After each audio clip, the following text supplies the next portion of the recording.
Hola a todas y todos, ¿cómo estáis? Espero que os encontréis bien de salud, que no os haya pasado nada, que estéis tranquilamente en vuestras casas o donde quiera que estéis ahora mismo viendo este vídeo. Y nada, vengo a traeros, a ser posible, el mejor del buen rollo, porque para momento apocalíptico a lo Black Mirror en el que estamos todos metidos, yo creo que ya tenemos los medios de desinformación y un montón de gente hablando de coronavirus. De manera que paso ya de hablaros de coronavirus y vamos a abstraernos un poco. Voy a intentar enviaros mis ondas falicomórficas de buen rollo. Voy a tratar de que os lleguen. Bueno, en fin, vaya chorrada. En este vídeo os quiero hablar acerca de el éxito. Alguna vez en algún vídeo que he hecho anteriormente lo he tocado un poco de refilón, pero en este me gustaría centrarme en una de esas teorías que tengo yo respecto a cómo consiguen algunos artistas llegar a ser artistas de éxito. ¿Cómo lo han hecho? Pero bien, para empezar habría que definir qué es el éxito, porque el concepto de éxito varía mucho en función de cada cual.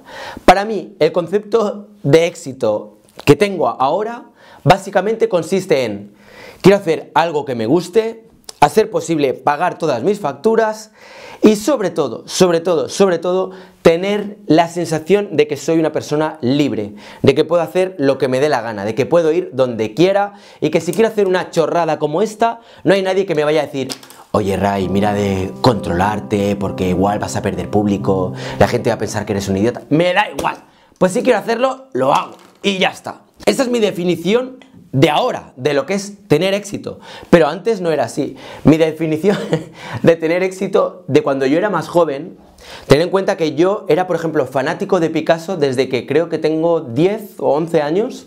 Me acuerdo que me regalaron un libro de Picasso con una biografía y había un montón de fotos de su trabajo, etc. Y era como, wow, me encantaba. Y además, lo que me alucinó luego con el tiempo era ver esa especie como de mitificación que hay de los artistas, ¿no?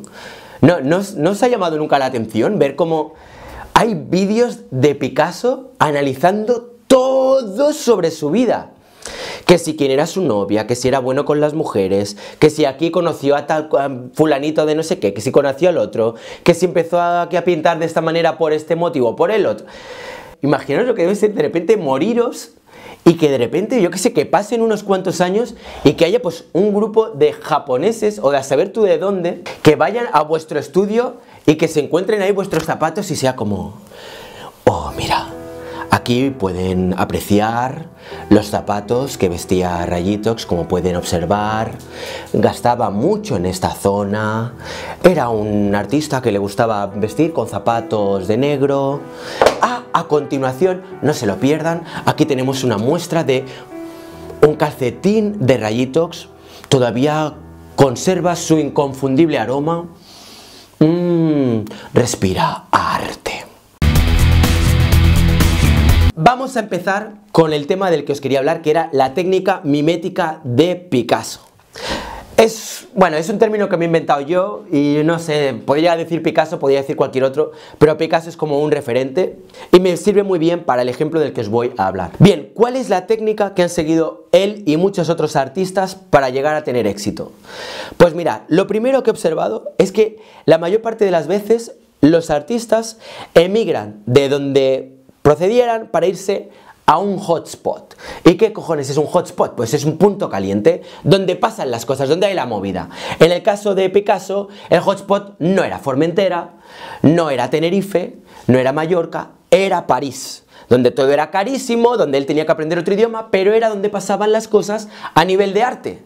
Pues bien, el hotspot actual, depende de lo que hagas, pues igual es Los Ángeles, o igual es Nueva York, o igual es París, o igual es Londres. En segundo lugar, otra cosa que he observado que se repite en la mayoría de los artistas que han triunfado es que muchos han ido acompañados de un Sancho Panza. En el caso de Picasso, él fue con Casagemas. Casagemas era como su amigo desde la época de Barcelona dels Quatre Gats, fue con el que empezó a ir a París y era como pues su escudero, colega, como queráis llamarlo, pero con el que de alguna manera se daban apoyo mutuamente. Yo creo que de algún modo esto va bien porque cuando tú de repente haces un cambio o estás tratando de buscarte la vida como artista, está siempre bien que tengas alguien que de algún modo esté a tu lado con quien puedas compartir la batalla. Las cosas se hacen un poco más fáciles. Y aparte es como si esa persona realmente te está apoyando y te está dando energía, hostia, pues todo se hace como mucho más fácil, ¿no? En tercer lugar, digamos que habría que ver quién es el líder del lugar. Por ejemplo, cuando Picasso llegó a París, el líder en su momento era Matisse. Henri Matisse era como el líder a batir. ¿Qué es lo que hizo Picasso? Pues aquí entraríamos en la siguiente fase: mimetizar. Empezó a trabajar un poco en la línea de lo que se hacía en el momento, y lo que hizo más adelante fue superarlo de algún modo. Es decir, había un cuadro, por ejemplo, que es muy representativo de Matisse, os dejo por aquí la imagen, y él lo que hizo fue, basándose de algún modo en ese cuadro, superarlo, aportando cosas nuevas, que en este caso fue con las Damiselles d'Avignon, y lo que aportó nuevo fue la introducción del cubismo, que a su vez estaba inspirado en las máscaras africanas, fruto de la exposición que hubo en París, bla bla bla, en fin, todo eso ya lo sabemos. Una vez que ya has conseguido mimetizar el ambiente, ver quién es el líder y de alguna manera igualar o mejorar, pasaríamos a la siguiente fase, que es la construcción de la red. ¿En qué consiste la red? Pues consiste en tener 1, 2, 3, 4 galerías o gente de mucha pasta, coleccionistas o personas influyentes que de algún modo hayan decidido apostar por ti, puesto que eres de alguna manera, yo que sé, un ejemplo o una persona representativa de lo que está ocurriendo a nivel artístico en el lugar. Deciden apoyarte, deciden apostar por ti invirtiendo dinero, y una vez que ya tienes esa red, es cuando ya puedes más o menos relajarte, porque si tienes una red de personas que han invertido mucho dinero en ti, o sea, muy mal se te tienen que dar las cosas para que la cosa vaya a peores. Lo normal es que, como tienes ese respaldo, te abran las puertas de galerías, museos, festivales, bienales, medios de comunicación y cosas por el estilo. Y ya está, a partir de ahí ellos lo que van a querer es que tú crezcas y rentabilizar su inversión. Y la verdad, todo esto a mí me da que pensar, porque esta visión que hay del arte, y especialmente se palpa mucho en las ferias, ahora que ha habido un montón de ferias, y es el que muchas personas quieren la obra de arte porque la quieren para decorar, u otras personas la quieren para revalorizar su dinero. Y ya está. Hay poca gente que diga, no, yo quiero realmente apoyar a este artista porque me gusta el aporte que está haciendo a la comunidad, al mundo, a la sociedad en general. No, la mayor parte de las veces es, quiero este producto porque me encaja con el sofá. Punto. O quiero esto porque este artista antes valía, yo qué sé, 10.000 euros, ahora este cuadro dentro de unos años va a valer 50.000. Y por eso quiero comprarle obra a este artista. Os voy a poner varios ejemplos de artistas que yo creo que más o menos podrían encajar dentro de lo que yo llamo técnica mimética picasiana o técnica mimética de Picasso. Uno de ellos es Andy Warhol, que se mudó de Pittsburgh a Nueva York y que de algún modo tenía como escudera a su madre. Era su confidente, la persona que de algún modo le daba ese apoyo energético que él necesitaba. Él llegó a Nueva York, vio la movida como estaba a nivel, que se cocía a nivel artístico, vio que el pop art estaba empezando a surgir, Jasper Johns, Robert Rauschenberg, vale, estos son los líderes, hay que superarlos. Y empezó pues a hacer las sopas Campbell, las Marilyns y todo lo que ya sabemos de Andy Warhol. ¿Quién fue en este caso la red que sustentó a Andy Warhol? Leo Castelli, este famoso galerista que de alguna manera fue el que movió los hilos del arte contemporáneo durante, yo me atrevería a decir, que 2 décadas en la ciudad de Nueva York y prácticamente en todo el mundo.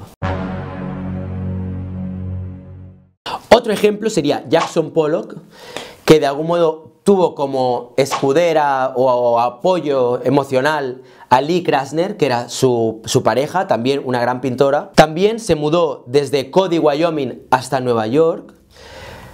se inspiró por la que en aquel momento quizás no sé si se podría hablar de líder, pero era la persona que estaba de algún modo aportando algo nuevo, que fue Janet Sobel, que fue la que yo creo que realmente con el tiempo, supongo que cada vez más, se reconocerá como la auténtica pionera en lo que fue el movimiento del expresionismo abstracto.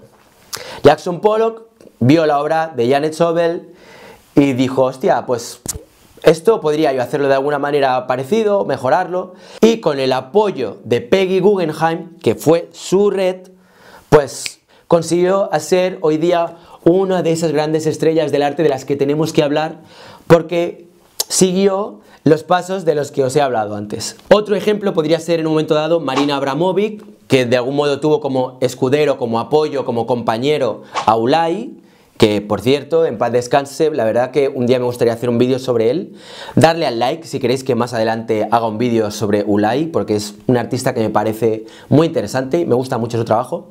Pues bien, a Marina Abramovic de Serbia acabó recalando en Nueva York. Como referentes yo creo que tenía al situacionismo vienés y a Hermann Nietzsche como gran referente, y lo que hizo fue, pues, de algún modo, todo lo que fue el situacionismo vienés, llevarlo a la práctica con un poco de inspiración también por la parte de Fluxus, y ahí tenemos pues las obras de Abramovic, hoy día también gran estrella internacional, en fin. Bien, estos serían ejemplos de algunos artistas que sí encajan dentro de lo que yo llamo técnica mimética. Obviamente no todos los artistas van a encajar dentro de este esquema, pero si os fijáis y empezáis a analizar un poco biografías de diferentes artistas, veréis que en muchos casos encaja.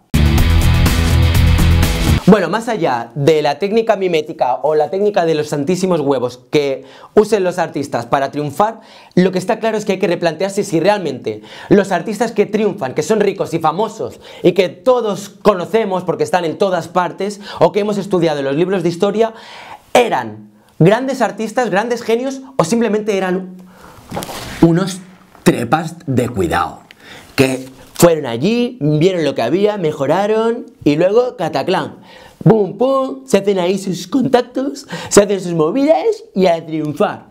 Y luego todos ahí encima teniendo que estudiar todas sus pajas y todas sus historias. Esa podría ser una lectura bastante triste de lo que vendría a ser la historia del arte, ¿verdad? Pero planteároslo, intentar ver la biografía de artistas bajo el prisma de lo que os estoy diciendo ahora y empezaréis a llorar, casi seguro, tío. Una cosa que me llama también mucho la atención es el hecho de que cuando uno triunfa, por lo general es como que está ahí esposado. Tienes esa red de la que os hablaba que quieren que tú sigas evolucionando, pero siempre por un carril. Es decir, si haces pollas y cruces, tienes que hacer pollas y cruces hasta que te mueras. Y no te salgas del carril, porque si no, igual tus obras se desvalorizan. Y ellos no quieren eso, ellos lo que quieren es que se revalorice tu trabajo hasta el final. Y que cuando mueras, las obras que ellos se han ido apalancando suban de valor. Es así de triste. Es decir, por lo general, éxito en el arte, pero probablemente en todos los ámbitos, es igual a renunciar a tu libertad. Por eso yo tengo a veces estas comeduras de tarro respecto a si quiero o no quiero triunfar y cómo quiero hacerlo. Hay un artista que me gusta un montón y que para mí es un referente y que probablemente muchas personas no conocen. Ese artista se llama Philippe Gaston, o Gaston, no sé cómo se pronunciará. Pero bueno, es un artista que estaba en la cresta de la ola del expresionismo abstracto y un buen día dijo: a mí lo que me gusta es el rollo de los cómics. A tomar por culo. Y empezó a dibujar como si fueran cómics todos sus cuadros. De repente perdió galerías, la gente que les había comprado su obra se tiraron ahí de los pelos, todo el mundo empezó a decir: pero este tío, ¿qué cojones está haciendo con su carrera? Pues a mí me gusta. Me encanta que haya artistas que sean capaces de decir: a la mierda, soy libre y hago lo que me da la realísima gana. dale al like si quieres que hable sobre artistas fracasados. Ya está bien de tanto darle coba a los artistas que triunfan, a los guays, a los que han sabido ser más trepas. Vamos a hablar de los fracasados, aquellos de los que nadie habla, los que han pasado ahí a la cuneta de la historia. Me gustaría hablar sobre ellos, porque de algún modo me identifico con ellos. Bueno, darle al like si quieres que haga ese vídeo, y si te ha gustado este vídeo también, compártelo en tus redes, y si no te has suscrito ya a mi canal, pues hazlo. Venga, que no te cuesta nada y así irás viendo lo que voy haciendo en mi canal, los vídeos que voy haciendo y esas cosas. Acuérdate de darle a la campanita. Un fuerte abrazo, nos vemos muy pronto. ¡Chao!